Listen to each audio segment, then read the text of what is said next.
Hello everyone, स्वागत है आप सभी का जेन्युइन क्लासेस में। सभी प्यारे विद्यार्थियों को नमस्कार। 2024 में राजस्थान में पटवारी या लेखपाल कैसे बने, इसके बारे में सारी जानकारी मैं आपको बताने वाला हूं कि आपकी एलिजिबिलिटी क्या होनी चाहिए, एज लिमिट क्या होना चाहिए, किस डिपार्टमेंट की भर्ती आती है, क्या काम करना पड़ता है, सैलरी कितनी मिलती है, इसका सिलेक्शन प्रोसेस क्या होता है, सारी जानकारी मैं आपको वन बाय वन बताने वाला हूं। तो अगर आप सपना देख रहे हैं कि मुझे 2024 में पटवारी बनना है, लेखपाल बनना है, तो ये वीडियो एक बार जरूर देखें। आइए वीडियो को स्टार्ट करते हैं। तो दोस्तों, यहां पर हम चर्चा करेंगे कि 2024 में पटवारी, और इसी का अन्य नाम है लेखपाल, क्योंकि काफी स्टेट में पटवारी की जगह लेखपाल यूज करते हैं। जैसे अगर हम यूपी की बात करें, बिहार की बात करें, तो वहां पर पटवारी नहीं बोलते, लेखपाल बोलते हैं। अपने यहां पर पटवारी बोलते हैं, पटवार पटवारी बढ़ती है ना, इसकी हम बात करेंगे। अब काम क्या होता है आप सभी को पता है। अगर हम पटवारी के काम की बात करें तो इनका काम क्या होता है दोस्तों। पटवारी का जो काम है वो क्या होता है, इसकी बात कर लेते हैं, ठीक है ना। कि जमीन नापने का काम होता है। गांव में पटवारी का काम क्या होता है, जमीन नापने का काम होता है, ठीक है ना। कि भैया जमीन नापने जो है पटवारी को बुलाया है, दो भाइयों में लड़ाई हो गई, या जो भी लेखा जोखा का काम होता है, राजस्व विभाग की जो लेखा जोखा काम होता है वो पटवारी करते हैं। क्लियर है। तो यहां पर राजस्व विभाग का पद होता है ये पटवारी। राजस्व मंडल या राजस्व विभाग की बात करते हैं।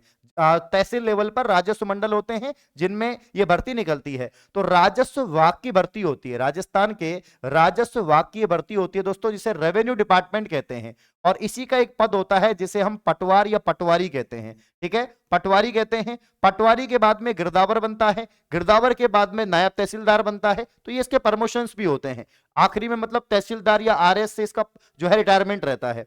तो पटवारी या लेखपाल की बात करें तो डिपार्टमेंट तो हो गया दोस्तों राजस्व विभाग, राजस्व विभाग हो गया, रेवेन्यू डिपार्टमेंट हो गया, इसकी ये पद होता है पटवारी। और राजस्व विभाग की इसकी एग्जाम को कंडक्ट करवाता है। मतलब अब तो खैर राजस्थान कर्मचारी चयन बोर्ड करवाता है, लेकिन ये भर्ती किस विभाग की है, यहां पर जो है राजस्व विभाग की हो जाएगी।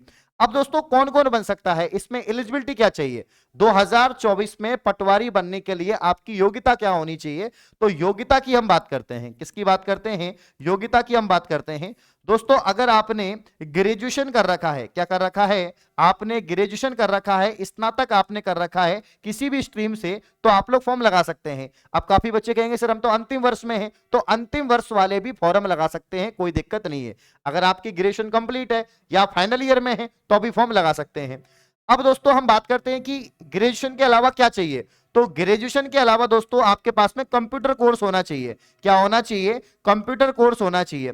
अब दोस्तों कंप्यूटर कोर्स की अगर हम बात करें, कौन सा कंप्यूटर कोर्स होना चाहिए, तो कम से कम आपके पास में RACIT तो होना ही चाहिए। यानी 6 महीने का जो आपका सर्टिफिकेट कोर्स होता है RACIT, ये तो दोस्तों आपके पास में होना ही चाहिए। इसके अलावा अगर RACIT से भी आपने एक अच्छा कोर्स कर रखा है, लेवल का कोर्स कर रखा है, चाहे वो यहाँ पर जो है PGDCA हो, या आपने BCA कर रखा है, MCA कर रखा है, BTech इन IT कर रखा है, CS कर रखा है, तो आपको फिर RACIT की जरूरत नहीं है। यानी कंप्यूटर साइंस से आपने कोई भी डिग्री, डिप्लोमा, सर्टिफिकेट कर रखा है तो आपको जरूरत नहीं है। लेकिन मिनिमम RACIT जो आपका वर्धमान महावीर विश्वविद्यालय करवाता है, ये RACIT सर्टिफिकेट आपके पास में होना चाहिए।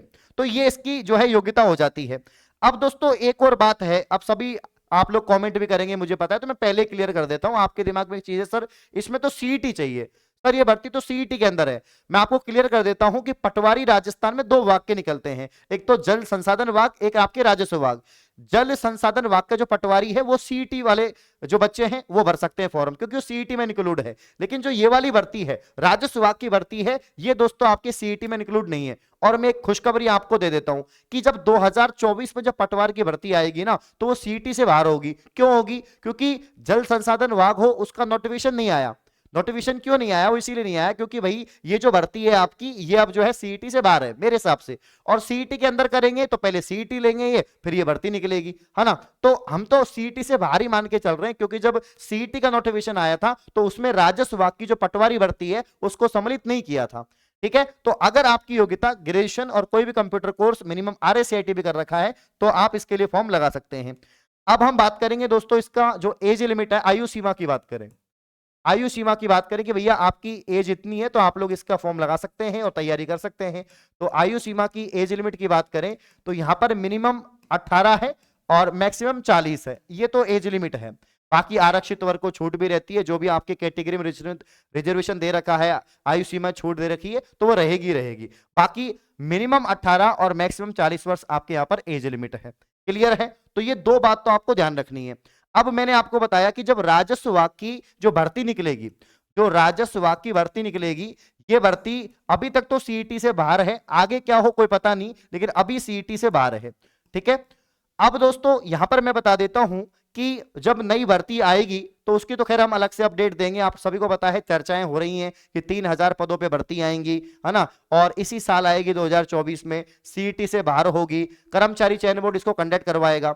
अब दोस्तों ये यहां पर एलिजिबिलिटी और यहां पर जो है आपकी एज लिमिट हो गई है। अब सिलेक्शन प्रोसेस की बात करते हैं कि पटवारी बनते कैसे हैं। तो पटवारी बनने के लिए कोई भी प्री एग्जाम नहीं है, कोई भी इंटरव्यू नहीं है, कोई भी कुछ भी कोई दिक्कत नहीं है, सिर्फ एक एग्जाम है, एक सिंगल एग्जाम है जो आपको देना है, ओनली सिंगल एग्जाम है, सीईटी वीटी कुछ नहीं है, सिंगल एग्जाम है, रिटन एग्जाम है, 150 क्वेश्चन आते हैं। ये 150 क्वेश्चन का आपको एमसीक्यूज टाइप जो 150 क्वेश्चन है इसका यहां पर एग्जाम देना पड़ेगा। ठीक है ना, ओएमआर बेस्ड ये पेपर होता है।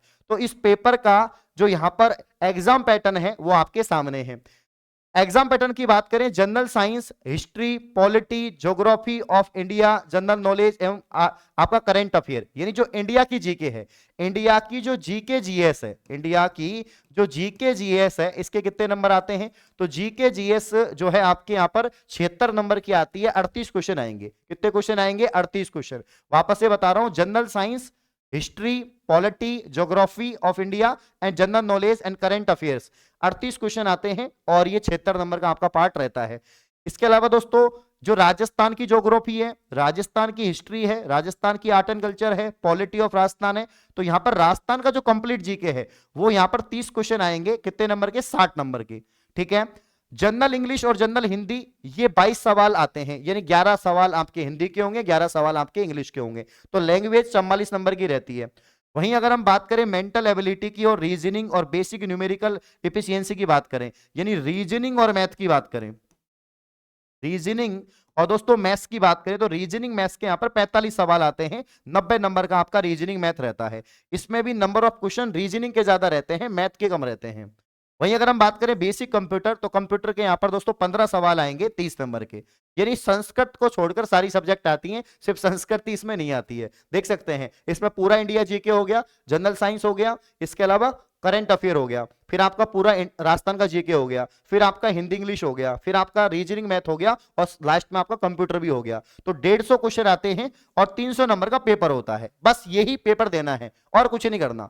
3 घंटे का पेपर होता है, 150 क्वेश्चन आते हैं और 300 नंबर का पेपर होगा। फिर इसमें जो है इसकी फाइनल कट ऑफ निकलती है, मतलब पेपर हो गया, फिर इसका रिजल्ट आएगा, रिजल्ट आने के बाद आपका डीबी होगा, डॉक्यूमेंट वेरिफिकेशन, उसके बाद फाइनल सिलेक्शन कट ऑफ निकलेगी और सिलेक्शन हो जाएगा।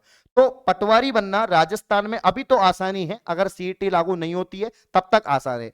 अगर दोस्तों सीईटी लागू हो जाती है तो फिर हो सकता है दिक्कत हो जाए, क्योंकि अगर सीईटी लागू हो जाती है तो यहां पर क्या होगा, यहां पर फिर ज्यादा चीजें बढ़ जाएंगी, है ना, स्टेप ज्यादा बढ़ जाएंगी कि भाई पहले आपको सीईटी का एग्जाम देना पड़ेगा और उसके बाद में सीईटी के बाद में फिर आपको जो है पटवारी का पेपर देना पड़ेगा, फिर आपको दोस्तों यहां पर पटवार का पेपर देना पड़ेगा। अब क्या है, ओनली एक पेपर होता है और उसी के बेस पे आपका सिलेक्शन हो जाता है। नहीं तो आप फिर पहले सीईटी होगा, सीईटी होने के बाद फिर आपके टोटल पोस्ट आएंगी। अब जैसे जो पोस्ट आने की संभावना है राजस्थान में वो 3000 है, तो 3000 पद निकलेंगे, उसके बाद में 3000 का जो 15 गुना है वो आपका यहाँ पर पेपर में बैठ पाएंगे, जो भर्ती होगी आपकी पटवार की।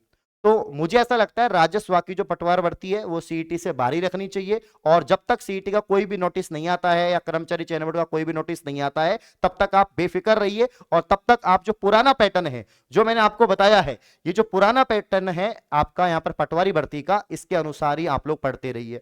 अब पटवारी जब आप बन जाओगे दोस्तों तो क्या होगा, जब पटवारी आप बन जाओगे तो क्या होगा, यानी आपको सैलरी कितनी मिलेगी, वेतन कितना मिलेगा और काम क्या करना पड़ेगा। तो काम तो मैंने बता ही दिया, जमीन का लेखा जोखा आपका काम रहता है ना, इसके अलावा जो राजस्व विभाग के जो लेखा जोखा है उसका काम रहता है, जमीन नापने का काम रहता है, ये तो आपका काम रहता है। प्रमोशन भी मैंने आपको बता दिया कि पहले आप पटवारी बनते हैं, पटवारी से फिर आप गिरदावर बनते हैं, गिरदावर से नायब तहसीलदार बनते हैं, फिर तहसीलदार बनते हैं, फिर आप आरएस बनते हैं। तो यहाँ पर वेतन की अगर हम बात करें, किसकी बात करें, वेतन की बात करें, तो वेतन यहाँ पर 5 लेवल 5 का इसमें वेतन मिलेगा। लेवल 5 का दोस्तों इसमें क्या मिलता है, वेतन मिलता है, ये बात आप लोग जान रखते हैं। तो स्टार्टिंग में आपको अच्छी खासी सैलरी मिलेगी। बाकी रेपुटेशन काफी अच्छी है राजस्थान में, पटवारी भर्ती को मिनी आरएस कहते हैं, क्योंकि पटवारी से आप आरएस ही बनोगे, इसलिए इसको मिनी आरएस कहते हैं, है ना। प्रमोशन के बाद में आप नायब तहसीलदार और जो है या इसके बाद में जो है आप तहसीलदार बन जाओगे। तहसीलदार एक आरएस की तो पोस्ट है, तो इसीलिए इसको मिनी आरएस कहते हैं। क्लियर है? तो ये कुछ आपको स्टेप फॉलो करनी है, ये प्रक्रिया है कि आप कैसे यहां पर पटवार बने, लेखपाल बने।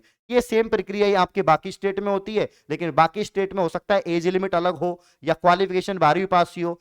2019 से पहले अपने राजस्थान में भी इसकी जो क्वालिफिकेशन थी वो 12वीं पास ही थी। 2019 में जो नई भर्ती आई थी, जो 2021-22 में कंप्लीट हुई थी, कोरोना की वजह से काफी लेट कंप्लीट हुई वो, तो उसमें 5000 प्लस पद थे और उसके बाद में सारी चीजें बदल गई। उसमें एग्जाम पैटर्न को बदल दिया था, है ना। पहले जो है रीजनिंग वीजनिंग नहीं आती थी, कंप्यूटर नहीं आती थी, उसमें जीके मैथ आती थी और जीके आती थी और हिंदी इंग्लिश आती थी, यही आता था पहले। अब तो इसमें मैथ बहुत सारी चीजें जोड़ दी इसमें, ठीक है ना, कंप्यूटर भी जोड़ दिया, आपके रीजनिंग भी जोड़ दी।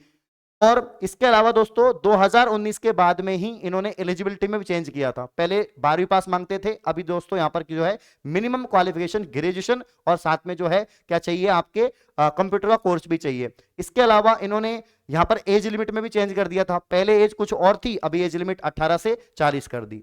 तो काफी ज्यादा अब आपको जो है यहाँ पर सहायता मिल गई है। और ये सीईटी अभी तक तो राजस्व विभाग वाली जो पटवार भर्ती है वो सीईटी से बाहर भर्ती है। 3000 पदों पे इसका इसी साल नोटिफिकेशन निकलेगा जल्द ही, और आप लोग इसकी तैयारियों में जुटे रहे। अब तैयारी कहां पर कर सकते हैं अभी से, अगर आपको पटवारी बनना है तो जेन्युइन क्लासेज एप्लीकेशन पे आप पटवार भर्ती की तैयारी कर सकते हैं। यहां पर दोस्तों हमने सीईटी एलडीसी पटवार का कंबाइन बैच लॉन्च कर रखा है, जो आपको 449 में यानी 449 रुपए में मिल जाएगा, ठीक है ना। कंबाइन बैच मात्र 449 रुपए में।